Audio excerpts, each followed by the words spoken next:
Então, nós paramos na última semana no capítulo 12 e a gente estava falando sobre, sobre algumas ideias interessantes, sobre, por exemplo, o que traz aqui o livro da Torá, nesse capítulo 12 do livro de Deuteronômios, como falando da presença do fluido vital Sim. no sangue dos animais, algo que a gente vai encontrar aí com um período de 3.000 e poucos anos, sendo depois explicado para nós no livro Missionários da Luz, por André Luiz. Vai ser descrito aqui o processo para o abate de um animal, já que muitas vezes os processos, até nos dias de hoje, poderiam se dar com um tanto quanto de violência, com desrespeito à vida.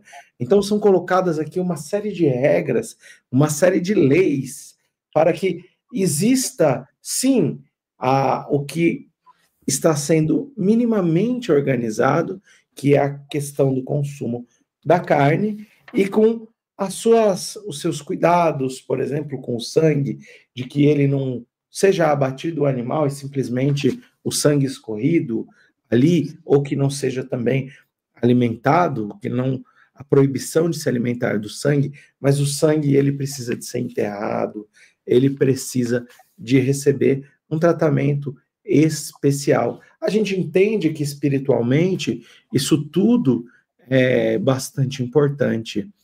E aqui a Torá vai trazer um pouco desses elementos. Vai ser falado sobre os órgãos internos, sobre o consumo, sobre o abate, sobre todos esses elementos. E depois. Álvaro, deixa eu colocar aqui Oi? uma coisa. Só colocar alguns detalhes, porque quem não Claro. está acostumado com cultura judaica, na cultura judaica, as pessoas dizem, judeu não come porco, como se a restrição alimentar fosse apenas em cima do porco. Não. Nós já passamos lá no Levítico com as discussões sobre tipos de animais que podem ou não podem, né? Então, digamos, frutos do mar, nenhum. Camarão, ostra, caranguejo, lula, polvo, nenhum fruto do mar. Peixe, só se tiver escama. Peixe de pele está fora da jogada. Anfíbios, nenhum anfíbio. Anfíbio nenhum.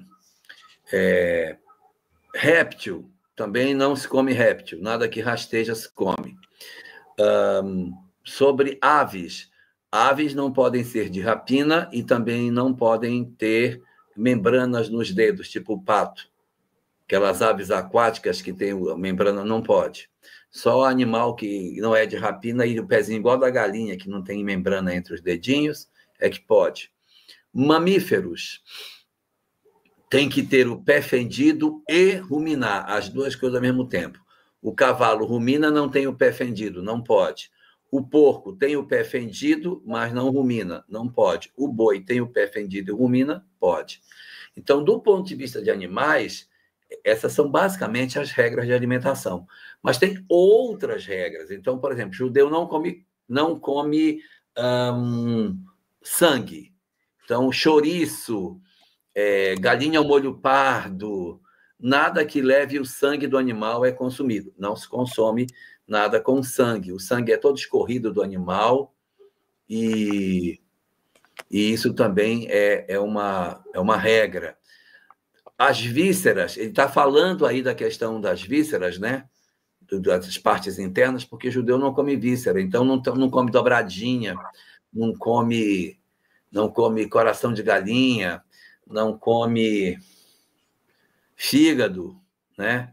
Não come bobó, miolo, rim, não tem. Bobó, que eu estou dizendo, não sei como é que chama aí em São Paulo, mas bobó no norte é o pulmão do boi.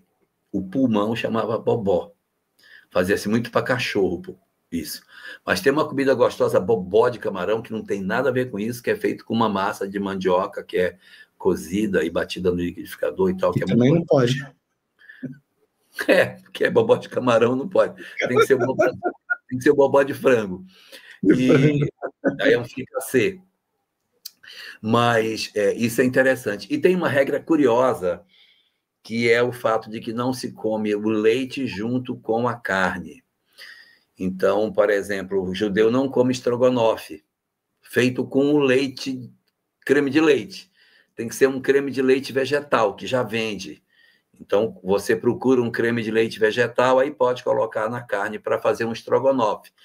Mas o estrogonofe que a gente costuma comer, não pode, porque misturaria a carne com o leite. A gente não mistura, tá? Então, mas mistura ovo com galinha, não mistura? Ovo com galinha, tudo bem. Ovo com galinha pode, mas o leite com a carne não pode. A questão dos órgãos internos é o sangue propriamente dito, né? É por causa do sangue, né? É. E existe também um tempo. Se você tomou leite, só pode comer carne 2 horas depois. Se comeu carne, só pode tomar leite 6 horas depois. Então, até a pia, a boa casa do judeu tem 2 cubas na pia. Uma para a louça do café da manhã, que tem leite, e outra para a louça que tem carne, do almoço, para que não misture as louças, porque pode resíduo do leite, a carne e vice-versa. Então, 2 cubas diferentes para poder... As louças são distintas. Louça de café da manhã louça de café da manhã, tem leite, não pode misturar com a louça da carne. Então, tem uma série de regras. Então, não é só judeu não come porco. Tem muita regrinha para se comer. E eu não estou falando do vinho, não estou falando de outras bebidas que tem que fazer, como é o tipo de... O próprio leite, né?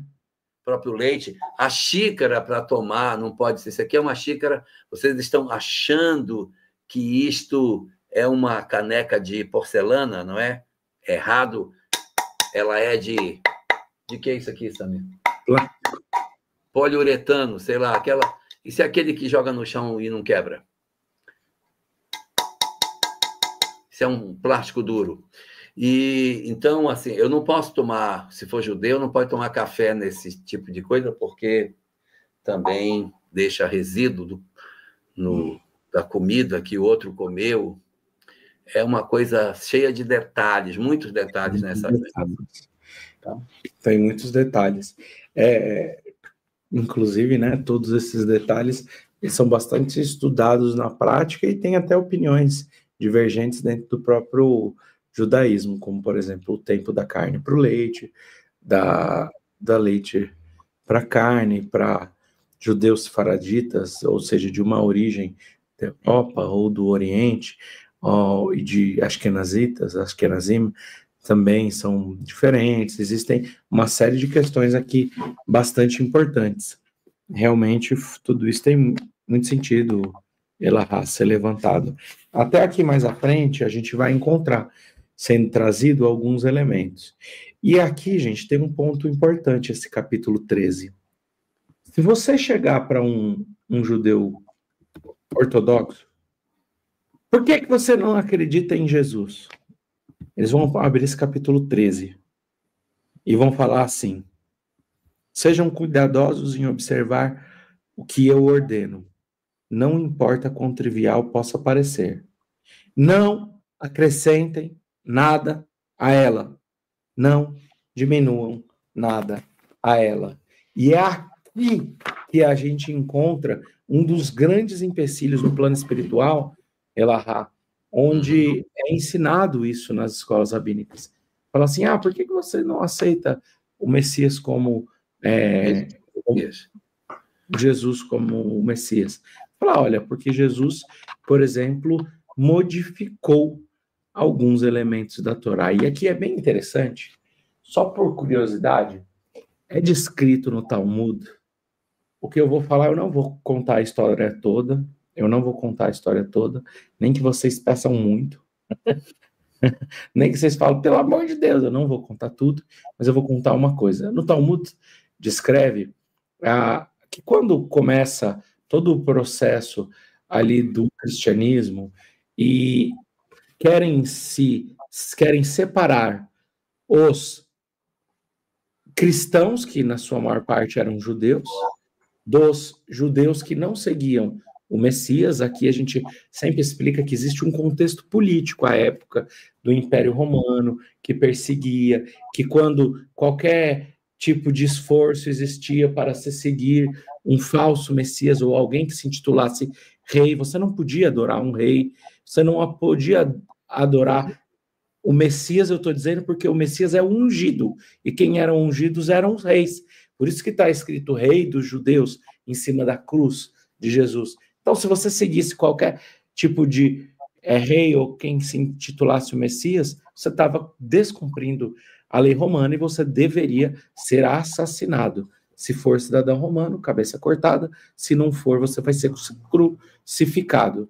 Então, se você olhar dentro do Talmud o que se diz sobre esse período, vai se falar que não se sabia exatamente quem era cristão, quem não era, e isso, entre aspas, colocavam determinados grupos em risco, porque imagina assim, o Elahá é cristão, ele está vindo rezar na minha sinagoga, e eu não sei que o Elahá é cristão, mas ele foi seguido, ele foi acompanhado por soldados romanos. Eles primeiro vão achar que todos nós somos cristãos. Se for ao tempo do Império de Nero, Nero manda todo mundo queimado, crucificado, para o circo, sem direito a nenhum tipo de defesa. Se for no tempo de Adriano, o imperador, você tem o direito à defesa. Mas o que diz é que então foi implantado alguns, entre aspas, infiltrados. Eu não estou dizendo que isso é verdade. Estou dizendo que é uma opinião escrita no Talmud. Então, coloca-se lá alguns infiltrados dentro do cristianismo para mudar algumas coisas. Se você estudar as falas de Jesus segundo a lei judaica, você não vai encontrar nenhum equívoco com a lei judaica. Jesus, em momento algum, contraria a lei judaica. Mas ele falou que o importante é o não é o que entra pela boca do homem, é o que sai. O que sai, mas em nenhum momento Jesus é visto comendo comida que não fosse kasher. Em momento algum. Você vai encontrar a Jesus, por exemplo, socorrendo um animal no Shabat, fazendo curas no Shabat. Isso é permitido pela lei judaica. Quando Jesus falar, mas Jesus não mandou ninguém no templo fazer sacrifício, mandou. Leproso curado no capítulo 8 do livro de Mateus. Cego, paralítico do tanque de Betsaida. Todos ele manda para o templo, ele manda se reconciliar com a lei. Então, eu vou dizer para vocês, até hoje, eu não encontrei em nenhum momento que Jesus contrariasse a lei judaica. Elahá, eu não sou nenhum rabino, mas eu posso dizer que eu fiz muitas provas com muitos rabinos sobre lei judaica. E eram provas orais, tipo pinga-fogo, perguntando lei oral e a gente lá respondendo. Então eu passei por provas assim. Eu estudei a lei com algum nível de profundidade, não absoluto, mas com algum nível de profundidade.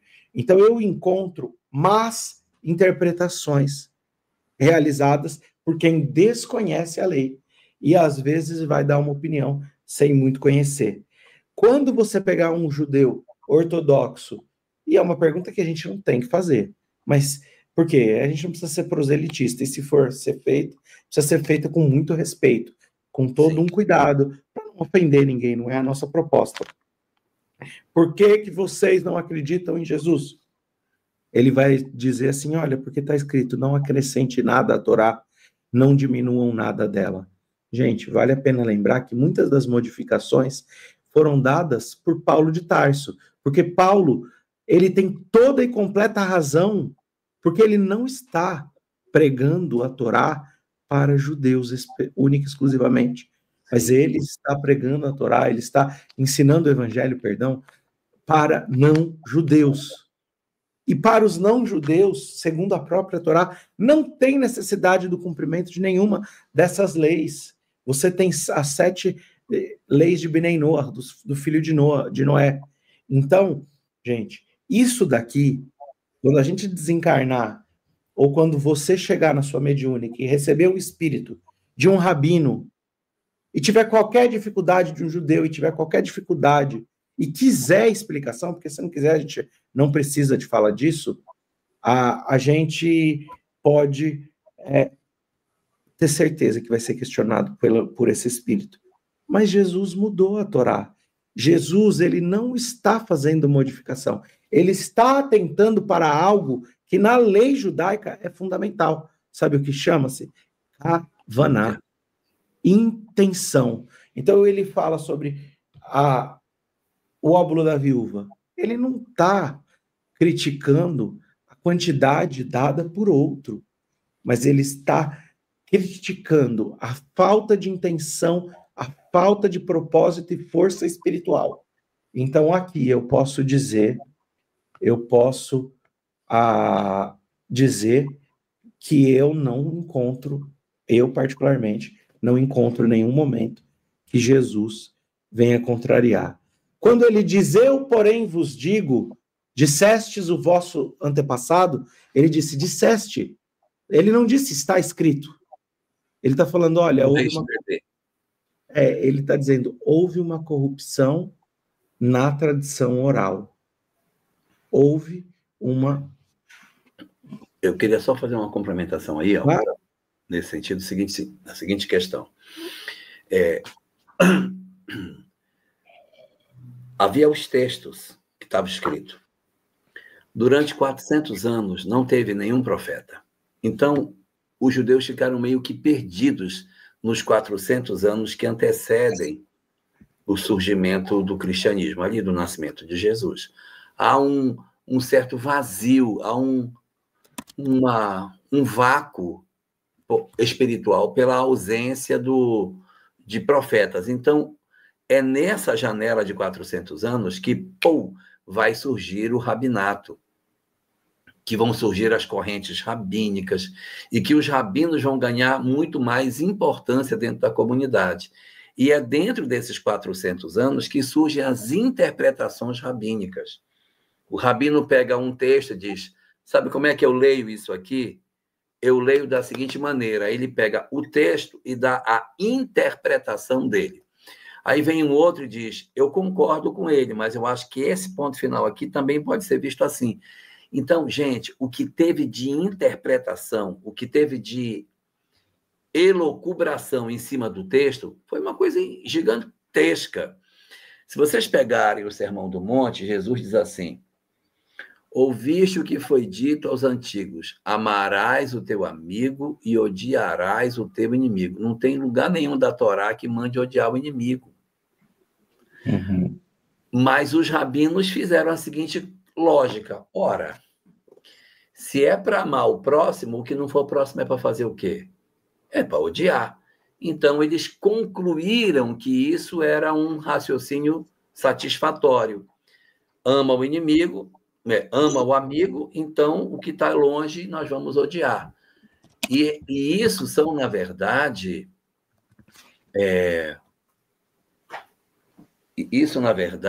é uma situação muito interessante, porque a gente vai perceber aqui uma série de camadas rabínicas sendo colocadas nisso. Então, quando Jesus diz, ouviste o que foi dito aos antigos, eu, porém, vos digo, ele está dizendo o seguinte ponto, todo mundo deu a sua interpretação, eu vou dar a minha também. Então, eu vou dar a minha interpretação sobre aquilo que os outros já interpretaram. Ele não está mudando o texto. E isso que o Álvaro está falando, aparece até dito por ele, quando é assim, que todo aquele que mudar na lei um só Yud, será réu no juízo. Ou seja, ele não está mudando o texto, ele está permitindo a interpretação dele. Agora, tem um detalhe bastante interessante nisso aí, que é o seguinte, até hoje, as interpretações de rabinos continuam. Isso é que dá vida ao judaísmo. Porque rabinos antes de Jesus interpretavam, rabinos durante o período de Jesus interpretavam, e rabinos até hoje continuam interpretando. E isso eu, particularmente, considero uma das coisas mais bonitas que o judaísmo tem é essa questão que eu sento com alguém e digo, sabe como é que eu interpreto isso aqui? Eu interpreto assim, pois olha, eu interpreto diferente. E tudo vale, porque o texto ele não é mexido, mas as interpretações podem.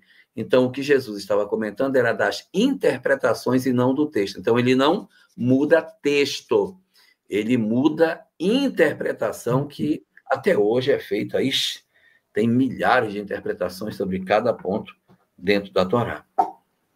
Elahá, isso é tão importante porque, sem sombra de dúvidas, eu tenho certeza de que milhares e milhares e milhares de espíritos, de judeus, estão ouvindo isso agora para se esclarecerem e para não se ter nenhum tipo de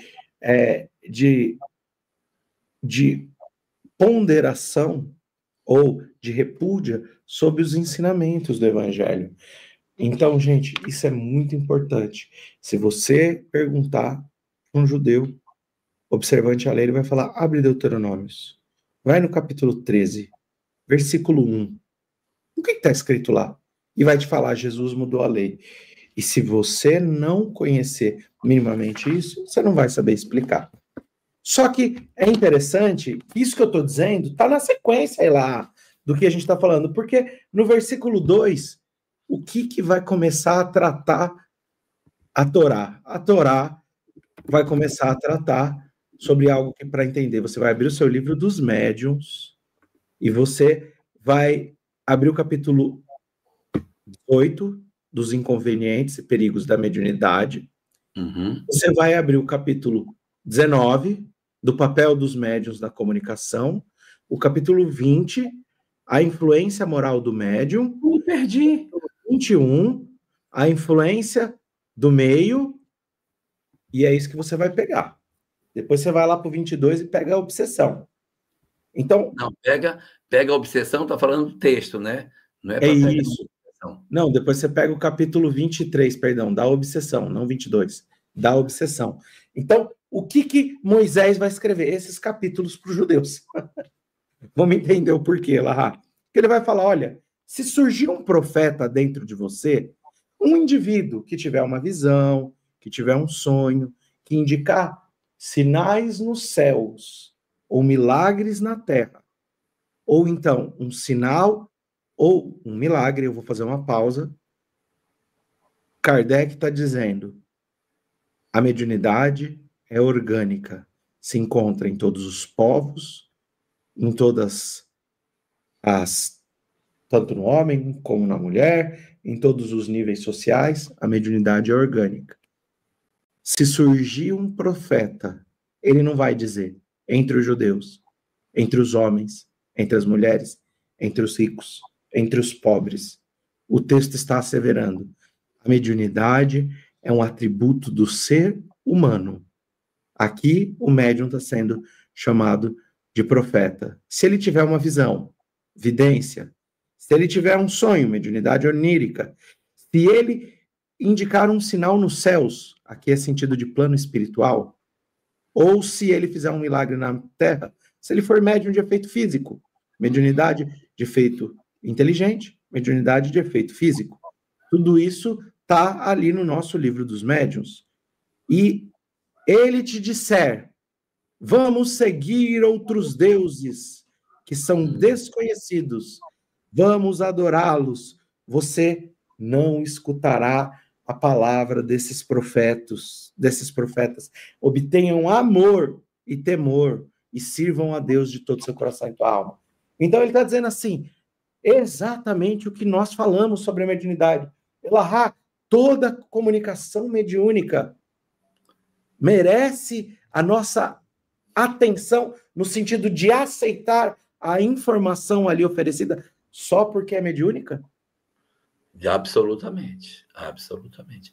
Toda comunicação precisa passar pelo crivo da razão, né? É o que Moisés está falando. Presta atenção nos médiuns.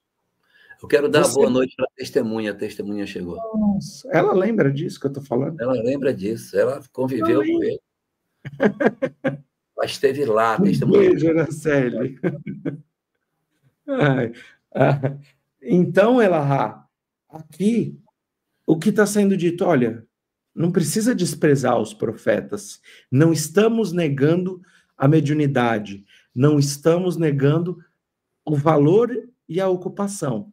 O que nós estamos alertando, haverão falsos profetas, e cabe Isso. a você investigar isso.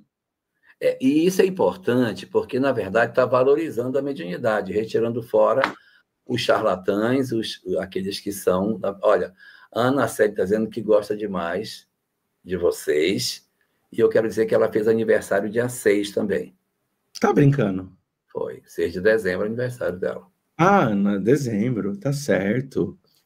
Olha só. E o Juninho Martins, nosso amigo querido de Sacramento. Um abraço no seu coração, Juninho. Você tem que conhecer ele, ela é uma pessoa maravilhosa, nosso amigo querido.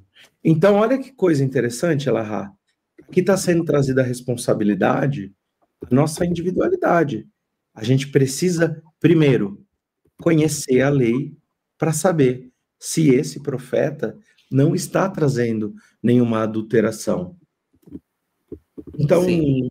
vale dizer, eu devo conhecer a doutrina para saber observar as comunicações mediúnicas, se estão contradizendo valores, se estão contradizendo atributos, diretrizes, se estão assim trazendo qualquer forma de lesão a um atributo divino ou a um próprio princípio doutrinário. Aqui essa responsabilidade é bem importante. Eu diria que isso é uma preocupação até para os dias atuais, porque muitas vezes você tem um determinado grupo mediúnico em que tem um médium que ele tem uma faculdade muito desenvolvida. Ele produz prodígios, ele faz, fulano fez uma coisa incrível. E a partir do impacto das coisas que ele faz, da grandiosidade dos fenômenos mediúnicos, ele ganha seguidores e aí ele passa a ser um guru. E aí o texto diz o seguinte: calma, não importa o prodígio que o cara faz, presta atenção na doutrina que ele oferece. Porque o texto não está discutindo o fenômeno, está dizendo assim, se ele te disser para seguir outros deuses, aí você não o seguirá. Então, o que está sendo colocado é o seguinte: não importa o prodígio que alguém faça, presta atenção no conteúdo que esse indivíduo te traz. Qual é a doutrina que ele te oferece? É a doutrina que ele traz que nos indica verdadeiramente a qualidade do verdadeiro trabalho que ele realiza. Porque a produção do fenômeno não é necessariamente um indicativo de que o cara seja especial. Existem muitas pessoas que são médiums de um poder impressionante, mas essa mediunidade não é, na verdade, uma mediunidade que a gente possa dizer que seja santa. E aqui eu traria o personagem Araxes, do livro Há 2000 anos. Um médium espetacular. O bicho via, ouvia, incorporava, previa. Ele era uma caixa de fenômenos. Mas ele era horrível, né? Conspirava, matava, fazia tramas. Muitas das tramas da obra elas são movimentadas pela figura de Araxes, que era um baita médium, mas infelizmente perdido, porque tinha mediunidade, mas não tinha um contato com essa parte espiritual. Não estou querendo falar mal dele, mas ele era egípcio. Ele não entrou, ele não pegou a via de Israel para dizer, não, mediunidade. Ele pegou uma outra escola, a escola de Amon, é uma escola diferente. A escola egípcia, ela não tinha necessariamente uma orientação como a gente encontra dentro da obra judaica. Só que vai ter um prejuízo nisso, né, Álvaro? Porque, ao mesmo tempo que é positivo, existe um aspecto que se tornou negativo na leitura que Israel faz sobre a mediunidade. Porque na medida em que eu tenho um médium e esse médium está falando alguma coisa que não encaixa, a regra da Torá é a eliminação desse médium. O médium tem que ser eliminado. E é isso que ele vai tratar, né? Ele fala assim: olha, vocês seguirão somente o eterno teu Deus. Ou seja, é a comunicação que venha trazer um prejuízo à sua fé, vamos assim dizer, aos valores, aos princípios. E por que que a gente está falando de ferir esses valores? Imagine só, Elahá, vamos deixar de servir ao Senhor Criador do Universo, que me faz seu irmão, irmão do Paulo Moro, irmão da Graça Lazzarini, irmão da Daniela Toledo, irmão de todos os nossos amigos aqui. E agora eu vou te apresentar um novo Deus. Ela está aparecendo aqui para mim, na minha mediunidade, agora. Gente, é fake, tá? Na minha mediunidade, que nós devemos adorar. Qual que é o Deus da guerra? Marte. Marte. Deus Marte. Marte é um Deus importante. Então, a gente vai ter que sair em guerra com todas essas pessoas. Tá vendo como isso é prejudicial? Aqui, adorar ao Deus único e trazer comunicações onde nos levem ao não matarás, ao não roubarás, que nos leve à condição dos códigos morais, significa uma caminhada no senso moral, no senso evolutivo moral da humanidade. Afastar-se disso será necessariamente ferir a lei. Agora, é o que o Elahá falou. Aquele profeta, o indivíduo, que teve uma visão, um sonho, e falou falsidade sobre Deus, o que a gente tem que fazer com ele, Elahá? Tem que matar. Tem que matar. Se ele desviar vocês do caminho, a Sâmia que gosta dessa parte, eu sei disso, ela está aí do lado. Ela que gosta dessa parte, vocês vão matá-lo. Ao matá-lo, vocês irão eliminá-lo, o mal do seu meio. E olha, isso está certo? Não, vim trazer paz, vim trazer espada. Jesus que disse. E é isso que a gente precisa sempre de relembrar quando estiver lendo textos do Antigo Testamento, ou textos do Bhagavad Gita, ou textos que trazem os símbolos egípcios, ou da Babilônia, ou quaisquer que sejam orientais esses textos. Eles trabalham com símbolos. E o que está sendo dito é que nós sim precisamos eliminar as obsessões que levaram o desvio de um médium, nós sim precisamos eliminar, vamos assim dizer, os equívocos trazidos. É melhor a gente rejeitar 9 verdades do que aceitar uma mentira, ou 1000 verdades do que aceitar uma mentira. Não é isso que nos traz o livro dos médiuns? Então, se nós tivermos que colocar essa fala à luz da doutrina espírita, nós devemos colocá-la segundo o entendimento de que nós não temos que agredir o médium, não temos que humilhar o médium, não temos que segregar o médium, não temos que afastar o médium, mas nós precisamos colocar uma série de cuidados para que aquelas comunicações não venham a afetar o meio ao nosso entorno, para que aquilo não venha ferir a doutrina espírita. E lembrando, o médium, sim, corre o risco de estar obsediado. Nós não estamos na posição de julgarmos, mas nós estamos na posição de aqui verificar as comunicações se estão compatíveis com a doutrina, ou aqui no caso, compatíveis às leis da Torá. Certo, Elahá? Você podia acrescentar alguma coisa disso? Posso sim. Eu queria comentar alguns pontos que eu considero que sejam importantes sobre isso. O primeiro ponto é que essa visão muito rígida com a mediunidade, ela foi muito nociva para a mediunidade nos tempos depois dessa etapa da história. Por quê? Porque no período anterior ao cristianismo, a mediunidade ela era muito franqueada. Os povos pagãos tinham um contato muito próximo com a mediunidade. Isso era muito banal. A comunicação nos templos gregos, nos templos romanos, era muito comum. Não havia uma conexão com moralidade ligada à mediunidade. Mas o que vai acontecer? Com a expansão do cristianismo, expande-se também os conceitos judaicos. E uma leitura enviesada da mediunidade começa a ser feita. Ela, durante a primeira época do cristianismo, ela é bem acolhida nos ambientes cristãos. A gente vê no livro Paulo e Estevão toda uma ênfase para isso, as filhas de Tiago, muito ligadas com a questão da mediunidade em si. Mas quando a gente entra na Idade Média, mais propriamente, a gente vai encontrar um processo de perseguição muito grande aos médios, né? Muita perseguição. Uhum. Os médios não podiam viver na cidade, gente. Por quê? Porque na cidade havia muita delação. Olha, ele consulta, olha, eu vi ele diferente, eu vi ele em transe, ele falou para mim que ele viu. Qualquer fenômeno que você produzisse, você já seria imediatamente levado a prestar contas, e muitas vezes as pessoas até pagavam com a vida. Então, os médiuns tinham que se recolher para a floresta. Se vocês perceberem, a Madame Mim mora na floresta. A maga patológica mora na floresta. O Merlin mora onde? O Merlin mora na floresta.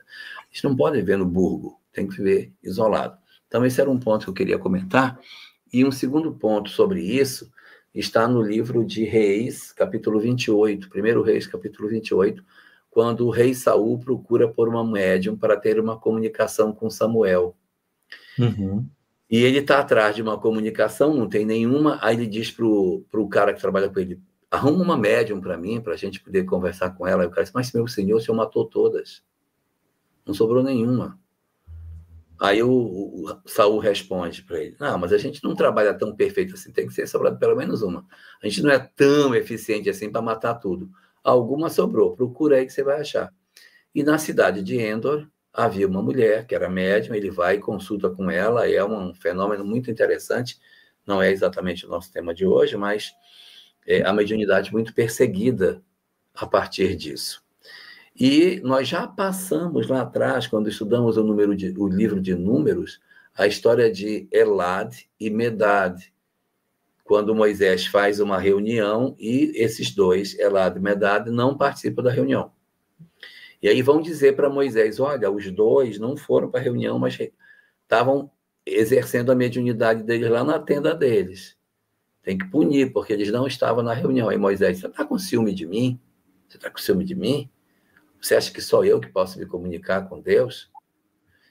Quem me dera que os outros da comunidade fossem como Elad e Medad. Eles não, por isso não há punição nenhuma para eles, porque eles não eram pessoas que exerciam a mediunidade com um sentimento negativo.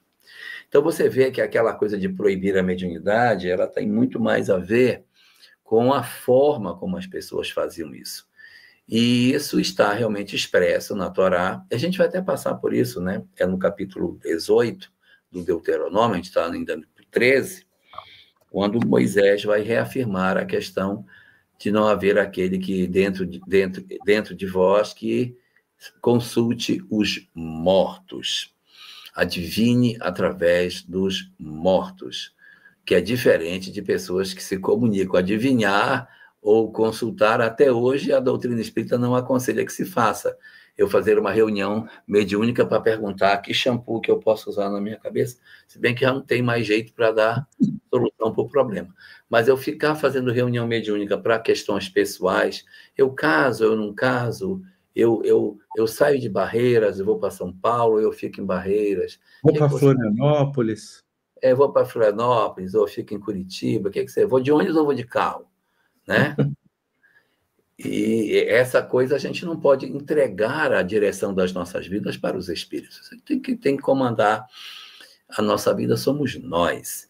Então, houve realmente um trauma muito grande na história da mediunidade quando a gente vive esse momento em que as nossas vidas são convocadas a lidar com a mediunidade. Então, até a expansão do cristianismo no mundo, a mediunidade era muito franca. Depois que isso se espalha no planeta, esse pensamento judaico se mistura na mediunidade, e isso vai gerar uma grave relação de repressão mediúnica. A África não foi visitada por esses conhecimentos, então a mediunidade lá ficou muito franqueada.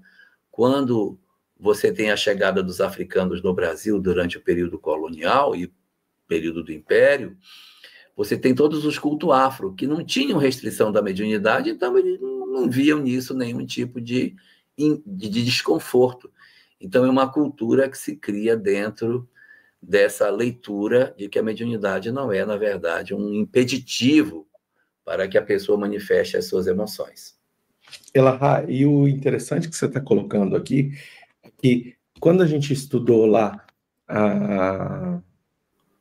atrás, no livro de Números, o bezerro de ouro, a gente falou no livro de Êxodo, no livro de Números, a gente falou sobre o não vim trazer a paz, mas espada, e a gente falou sobre a sequência trazida por Mateus, quando ele diz, de fato, vim separar seu filho de seu pai, a filha de sua mãe, a nora de sua sogra, e os inimigos dos homens serão os próprios familiares. Jesus, capítulo 10. Aqui, quando a gente pega o índice... Oi? Mateus 10, 34. 10, 34. Aqui, quando a gente está lendo essa ordem, falando sobre a mediunidade, e aí vai falar dos falsos profetas, da obsessão, da fascinação, aqui trazida ao médium, nós estamos na sequência, no versículo 7, dizendo, e se você for incitado em segredo por seu pai, pelo filho de sua mãe, filho ou filha, esposa, amigo, pessoa querida a você, e lhe for dito, vá adorar outros deuses, que são deuses desconhecidos dos seus antepassados, dentre os deuses dos povos em volta a você, ele está dizendo, você não vai ter afeição, você não dará ouvidos, você não se apiedará, você não terá misericórdia, você julgará o seu caso repetidamente e deverá sentenciar a morte. Então, gente, o que eu estou querendo dizer aqui? Emmanuel, quando comenta essa passagem do capítulo 10 do Evangelho de Mateus, ele vai falar que muitas vezes nós orbitamos ao redor, ao entorno de nossos familiares, das pessoas que nós temos afeição, mas o nosso compromisso é deixar de orbitar ao entorno destes para orbitar em torno da lei divina, orbitar em torno do Cristo. Então, o que está sendo dito é exatamente a mesma coisa que Jesus ali no capítulo 10. Então, se você encontrar desvio na mediunidade, se afasta. Usa a espada aqui não é aquela espada que mata o médium, como disse o Elahá, por nós termos interpretado literalmente. E ele vai dizer, toma muito cuidado, porque isso pode acontecer com pessoas extremamente queridas, e você precisará condená-lo à morte. Você golpeará com pedras. Ele tentou desviar o caminho do Eterno. Todo Israel ouvirá e ficará com medo, de modo que eles não falarão mais algo assim tão perverso. Então eu vou trazer aqui, Elahá, alguma questão interessante para nós. A gente encontra dentro da Torá diversos momentos onde existe a pena de morte. Só que, como a gente sabe, a Torá, ela não expressa a literalidade. E junto com a Torá oral, nós encontramos a Torá escrita. A Torá oral é a explicação de todos esses elementos. A explicação de todos esses elementos. Dentro da Torá oral, a gente vai encontrar o seguinte, a primeira de todas as Mishnayot. Qual é a primeira de todas as Mishnayot? Você fará muitos discípulos, colocará cerca em torno da Torá. Em torno da Torá. Primeira frase do Pirkei Avot. Exato. O que significa isso? Dentro da lei judaica, vamos supor que você tem um poço no fundo da sua casa. As casas não tinham, vamos assim dizer, as cercas como a gente tem hoje, os muros. Se alguém está passando de noite cruzando o seu caminho, o quintal da sua casa, e essa pessoa cai naquele poço, quem é o culpado? Você é o culpado por aquela morte. Por quê? Você deveria ter colocado uma cerca em torno daquilo.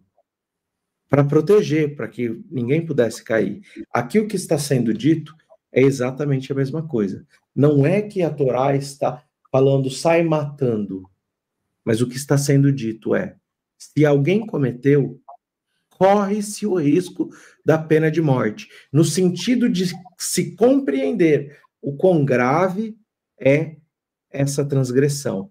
Mas diz o Talmud que um tribunal judaico que matasse uma única pessoa em 70 anos teria toda aquela geração condenada com sangue em suas mãos. Toda geração condenada com sangue em suas mãos. Sabe por quê? Porque qualquer um tem o direito de intervir para ser benevolente, indulgente e defender o transgressor. Se houver uma única pessoa para defender, você não pode condenar. E a ideia não é que a pessoa venha a condenar. Quando Jesus conversa com a mulher adúltera e ela, de alguma forma, se arrepende, ele está cumprindo a lei judaica.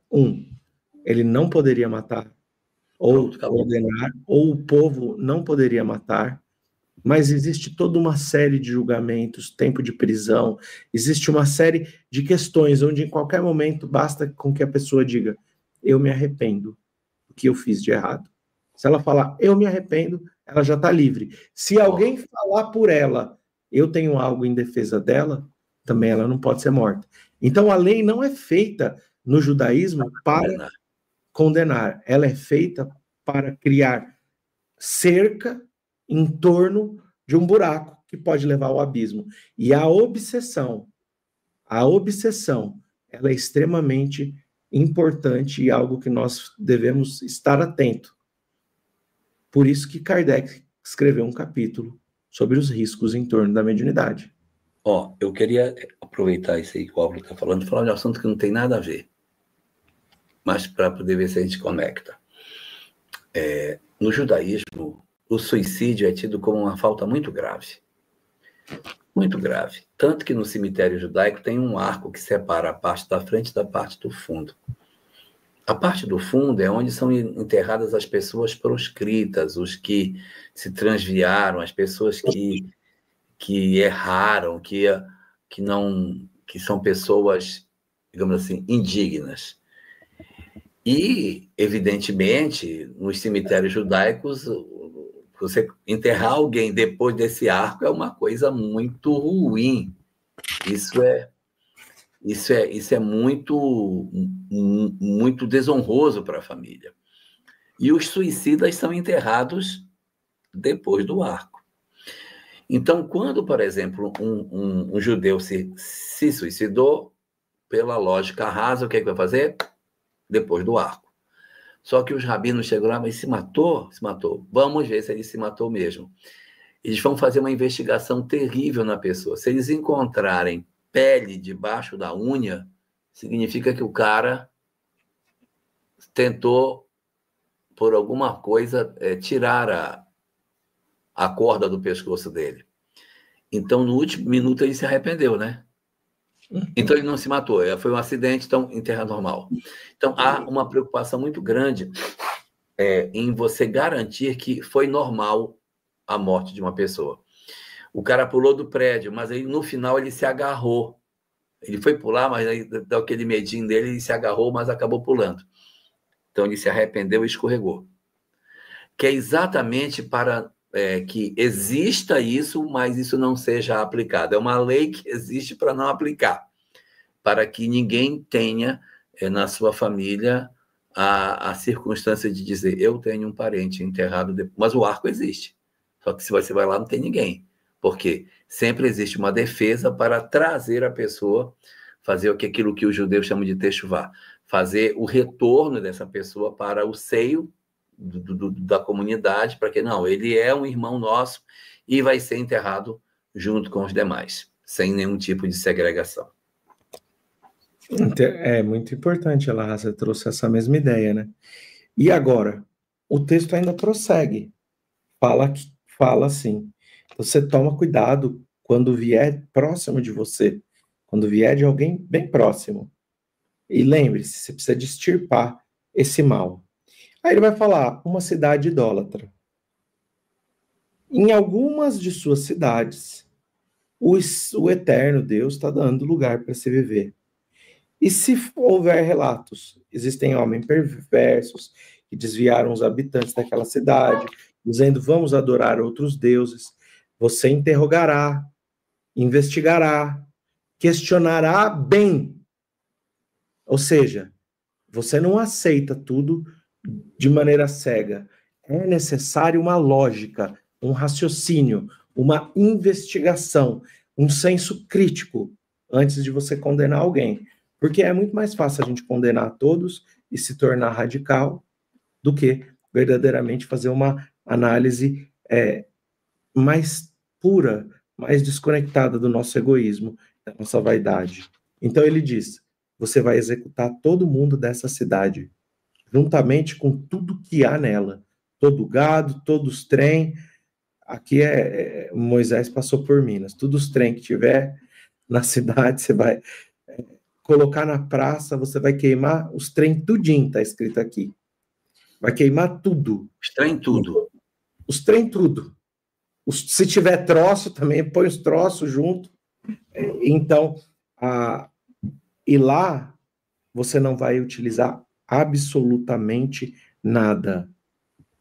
Nada que é destinado à destruição permanecerá em suas casas, em suas mãos. Deus terá misericórdia de ti quando assim você destruir aquilo que ira a Deus. Aqui é importante isso. E interessante observar o zelo pela manutenção da célula monoteísta do mundo. Observemos nós que quando... Vamos esquecer o povo judeu. Esquece o povo judeu, esquece esse cara para lá. Vamos olhar todos os outros povos. Tinha algum monoteísta? Não tinha nenhum. Não tinha nenhum. Na época, Moisés trouxe, beleza, uma novidade, o monoteísmo. 1.300 anos depois, continuava não tendo. Não é impressionante que a humanidade fora do judaísmo não tenha conseguido chegar a essa conclusão? Se não fosse o povo judeu, nós talvez tivéssemos muito mais dificuldade até hoje de lidar com a ideia do monoteísmo, talvez até nem existisse. Então era preciso zelar pela célula que estava sendo germinada, porque se essa chama apagasse, apagava tudo.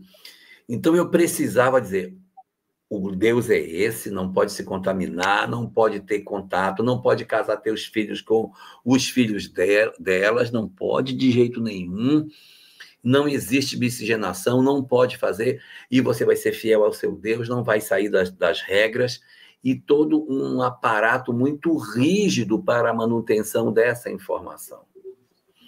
Se por algum motivo os judeus fossem mais abertos e fossem fazer negociações mais efetivas com os outros povos, eles teriam se aculturado e teriam desaparecido. Eu vou dar só um exemplo para vocês. A gente até já comentou isso em lives anteriores, mas eu vou falar. Eu estou velho, repito.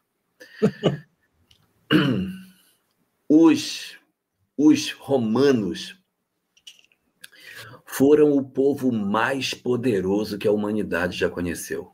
Eles dominaram o planeta como nenhum outro povo dominou. Eles tiveram a administração do mundo na mão deles. O Império Romano ficou tão grande, que todo o mar Mediterrâneo ficou por dentro do Império Romano. E eles tiveram a audácia de mudar o nome do mar, de Mediterrâneo para se chamar Mare Nostrum. Mar Nosso. Por quê? Porque o mar era deles. Porque todas as nações no entorno do Mediterrâneo nós conquistamos e é meu. Então, Mare Nostrum, porque ele estava dentro do Império Romano, que era maior do que o mar Mediterrâneo. E com todo esse poder, essa organização, essa coisa incrível, os gregos dominaram eles. Cadê a religião dos romanos? Você sabe qual é a religião dos romanos? Eles não têm religião. A religião deles é dos gregos. Eles são tão ruins, mas tão ruins que eles cuidaram de tanta coisa, e religião mesmo era dos gregos. Os deuses do Olimpo eram os deuses também romanos. Eles mudaram os nomes dos deuses. Baco virou Dionísio, virou Baco, Zeus virou Júpiter, e etc. Ou seja, houve uma mudança no nome, que era grego, para o nome latinizado. Mas a história era a mesma. A estrutura religiosa era exatamente a mesma. Eram os mesmos deuses. Então, você vê o quanto que um povo poderoso pode perder a sua essência quando ele não tem a proteção sobre seus valores culturais. Os romanos eram donos do mundo, mas a religião era grega. Que tal? Ou seja, eles não tinham uma essência religiosa própria deles. Eles importaram dos gregos e assim se fizeram satisfeitos. Os judeus, com a forma como eles se organizaram, eles se mantiveram indenes a todo esse processo de perseguição, de tentativa de desconstrução de seus valores. E eles ficaram muito tempo sem terra, sem isso e aquilo, mas eles preservaram 4 coisas muito importantes: a língua, a religião, o alfabeto e a cultura. Nenhum outro povo preservou isso. Se você pegar qualquer outro povo, alguma dessas coisas ou todas eles mudaram. Os próprios romanos não têm mais o mesmo alfabeto, não têm mais a mesma língua, não têm mais a mesma cultura e não têm mais a mesma religião. Mudou tudo. Os gregos ainda têm o mesmo alfabeto, mas o resto tudo mudou. Então, veja que houve uma pressão muito grande externa nessas sociedades, obrigando a mudanças. E os judeus são como se fosse uma espécie de uma esfera fechada, que ela bola para cá, para lá, para cá, vira para um canto, vira para o outro, persegue, amassa, espreme, e quando para tudo, está lá aquela estrutura com o que tem dentro preservado. Evidentemente, existem excessos, não há dúvida, não é? A maneira como o texto coloca nos demonstra essa intolerância nesse sentido. E essa chamada intolerância era na ideia de que não se misture, não vá atrás, não faça, não provoque, não, ou seja, te preserva do mundo. Como diz lá no Pirkei Avot, formai muitos discípulos e fazei um cerco em torno da Torá. Protege a Torá, porque o mundo é doido. Protege a Torá. Faz muitos discípulos, ensina para muita gente, mas a Torá proteja, porque senão o mundo vai descaracterizar o conhecimento que você tem. E é justamente isso que está querendo ser dito. Arranque o mal pela raiz. Não permita que, de alguma forma, os excessos, vou colocar, as permissões, te levem à transgressão. Então, dentro da Kabbalah, Ilaha, a gente tem dentro da Hassidut, da Kabbalah, a gente tem um contexto. Eu não sei se eu já falei disso, mas já devo ter falado. Mas também estou ficando velho, então eu posso repetir. Muito. Ilaha, o que está descrito é assim: ninguém erra mediante a uma oferta do mal. A gente erra pela invigilância do bem. Ou seja, eu não vou chegar para um médium... Um momento. Meu raciocínio é lento. Repete para eu digerir a frase. Ninguém erra por uma oferta direta do mal. Então, oferta direta do mal. Isso. A gente erra pelo excesso da permissibilidade ou pela invigilância. O que quer ser dito? Porque se o mal me fizer um convite, mas eu estiver convicto do bem, eu não serei seduzido pelo mal, não é isso? É o mesmo que dizer assim, aquele ditado, né? Aquela história que é uma história, tá, gente? O diabo não existe, então saiu pelo mundo espalhando mentiras. Ele manda um emissário espalhando mentiras. ele volta sem nenhum adepto. E o diabo fala para ele, fala, não, mas você errou. Espalhe meias verdades. As pessoas adoram meias verdades. Ali ele consegue uma multidão de adeptos. Muito maior, né? Então, se eu chegar para você, Elahá, e te passar, por exemplo, uma proposta antidoutrinária, você vai falar, não. Você está doido? Está doido, Álvaro? Mas se a gente se envolve em um grupo mediúnico e aquela fascinação vai tomando o coletivo, abrimos brechas por invigilâncias e aquilo passa vagarosamente a conceber algum caminho, vamos assim dizer, que não seja tão comum. Por esse caminho a gente já viu muitas obsessões, muitas fascinações extremamente que derrubam grupos inteiros, vamos assim dizer. Então, o que nós estamos querendo compreender desse texto? Queima, não aproveita nada, seja verdadeiramente vigilante. E se for necessário, você rejeita 999 verdades, mas não aceita uma única mentira. O texto, ele está sendo aqui, como a gente está tratando de mediunidade, e o Elahá trouxe outro ponto fundamental, que é a questão do monoteísmo. Aqui eu estou falando da mediunidade, porque foi falado dos profetas, e o Elahá está completamente coberto de razão dentro desse posicionamento do monoteísmo. Aqui o texto está sendo bastante imparcial. Cuidado com meias verdades. Meias verdades são muito perigosas. É isso, Elahá? E você tem que estar muito atento. Como é que eu me protejo das meia-verdades? Das meias-verdades.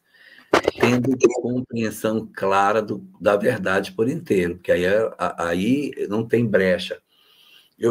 Quer ver? Eu vou fazer uma comparação aqui de uma coisa. Eu vejo muitas pessoas dizendo assim, eu tenho pavor do anticristo, porque o anticristo vai vir, ele vai seduzir as pessoas, ele vai levar as pessoas, ele vai criar... Aí elas ficam com medo, porque o anticristo... Eu tenho medo de repente, seguir o anticristo. Não precisa ter medo. Porque o anticristo, primeiro que ele não é uma pessoa, ele é uma ideologia, ele é uma ideia, ele é uma onda de pensamento, ele é uma frente de ideias. Se nós não conhecêssemos o verdadeiro Cristo, era perigoso a gente ser seduzido pelo falso Cristo. Mas quando eu conheço o verdadeiro Cristo, a chance do falso Cristo me levar é pequena. Porque, assim, eu conheço o verdadeiro Cristo. O que é que o verdadeiro Cristo diz? Que eu não devo, de jeito nenhum, fazer o mal a ninguém. Se aparecer alguém dizendo que eu tenho que fazer mal ao outro, opa, tira fora. O que o Cristo dizia? Existe Deus que nos cria. Quando alguém chega, isso não tem nada, cara, isso aí é tudo mentira, tal. Eu estou diante da ideologia do falso Cristo. Quando Jesus propunha o amor ao inimigo e o cara está propondo quebrar a religião dos outros, ofender as pessoas em rede social, provocar o ódio e ter raiva dos outros, então eu digo, isso é a ideologia do anticristo. Então é muito fácil quando a gente conhece a proposta de Jesus. Então, você tem medo do anticristo? Então conheça bem o Cristo. Porque se você entender bem o Cristo, quando o anticristo chegar, você vai dizer, cara, isso aí não está dentro, está fora.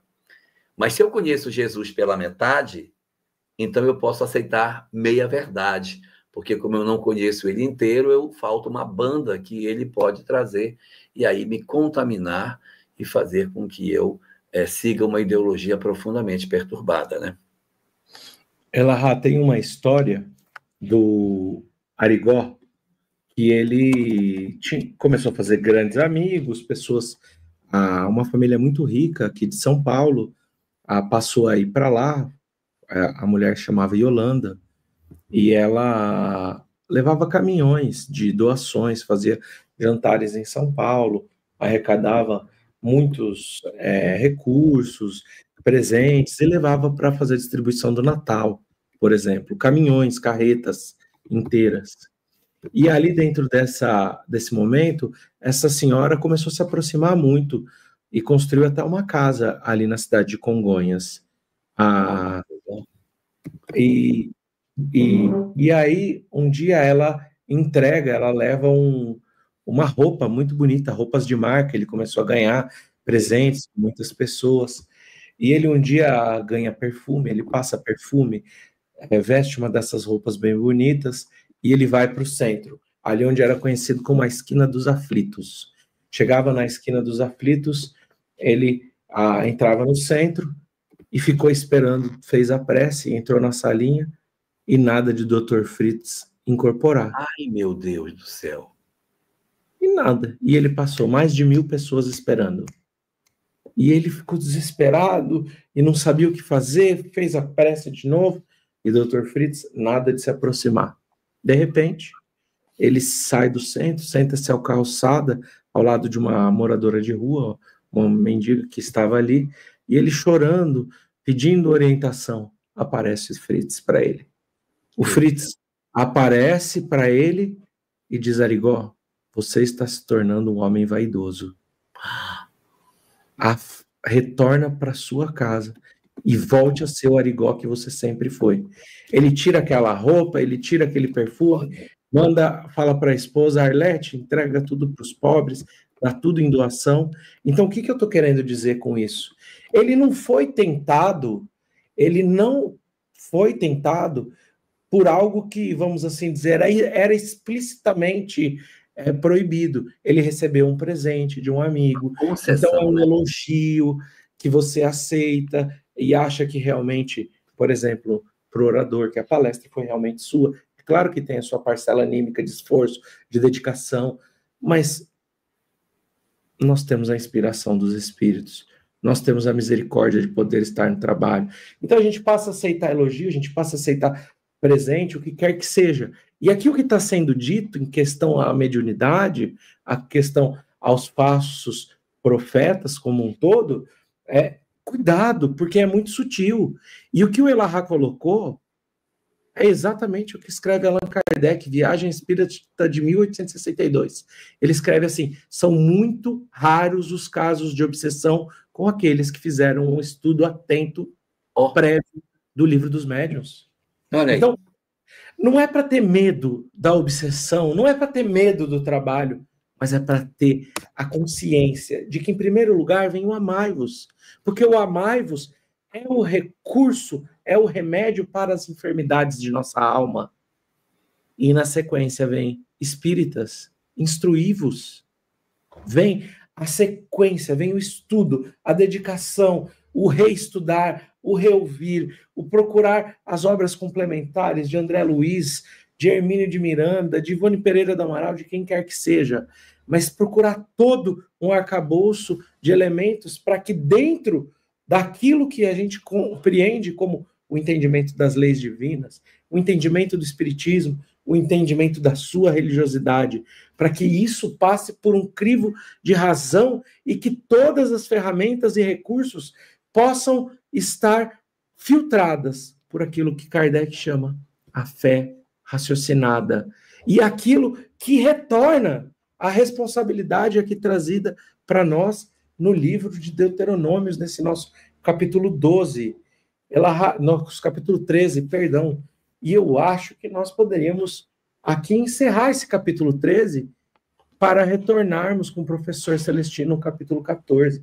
Eu, particularmente, amei esse capítulo, porque você sabe, eu me considero um entusiasta da mediunidade, eu amo estudar mediunidade, eu procuro estudar todos os dias algumas páginas que falem sobre mediunidade. Eu adoro esse intercâmbio, e eu adoro encontrar instruções tão sérias, que se desenvolvem, que se mantêm dentro da doutrina com raízes tão profundas, e com um aroma tão sublime, né, dentro do Antigo Testamento. Aqui a gente pode excluir toda a literalidade, porque a letra mata, mas o espírito vivifica. Esse capítulo é um capítulo que destaca muito essa questão da mediunidade, do começo ao fim dele, né? Começo ao fim. E nós temos, de repente, hoje, essa possibilidade pela doutrina espírita de fazer essa leitura, retirando o espírito da letra e tentando tirar a sabedoria que o texto possui, sem essa preocupação de ir na literalidade e querer carimbar todas as falas como se isso fosse a essência da mensagem espírita. Então, a gente hoje está numa posição bastante confortável quando a gente olha esse texto 3.300 anos depois e consegue ver desdobramentos que antes a gente não conseguia perceber. Mas eu acho que fazer mais um comentário, Elahá, pequeno. Livro Diversidade dos Carismas, de Hermínio de Miranda. Hermínio de Miranda, ele é fantástico nas suas colocações sobre a mediunidade. É um espírito que traz um entendimento e um conhecimento maravilhoso. Então, um dos elementos que podem se dar como passíveis de obsessão são nomes de espíritos conhecidos. Então, a gente precisa de tomar um cuidado. Mas Hermínio de Miranda, no Diversidade dos Carismas, também diz, cuidado para não ficar achando que todos os nomes são obsessão. Porque muitas vezes é um médium novo, sim, mas que tem essa positividade na conexão. Exato. Então, gente, aqui o que Moisés está trazendo, que Kardec vai trazer, fazer uma análise. Porque não é porque tem um nome que é bom ou ruim. Mas a gente sim deve observar, sim deve procurar uma fé raciocinada e pautada em atributos fiéis. Então, nós temos essa surpresa e vamos trazer essa surpresa como prece final, né, dessa live, e também nos despedimos, né, porque a gente agora só se vê ano que vem. Ano que vem, 2025, que a gente vai se encontrar novamente. Então, gente, eu quero desejar a todos um Feliz Natal, um ano novo, com muita energia, de amor, de luz, porque é o que a gente precisa e deseja, né? Então, vamos ficando por aqui, nos despedimos e vamos para a nossa prece final. Especial.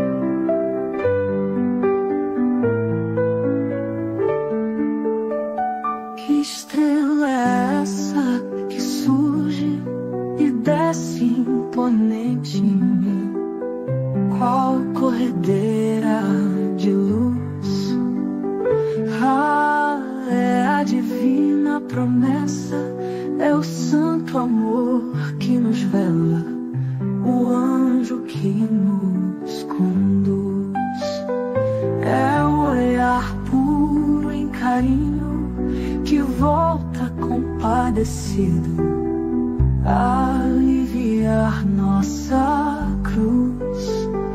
É o nosso guia perfeito, nosso mais puro modelo. É nosso irmão, é Jesus. Vem atender ao chamado dos tantos desesperados que clamam por redenção. Vem pelas mães que suplicam, cura Jesus, o meu filho, das quedas na ilusão. Vem também pelos felizes que oram, Jesus nos visite nesta noite especial e faz em definitivo de nossa alma o teu ninho. Nasce Jesus, é Natal,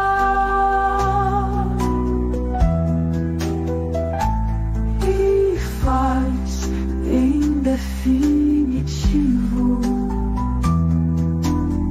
de nossa alma Jesus.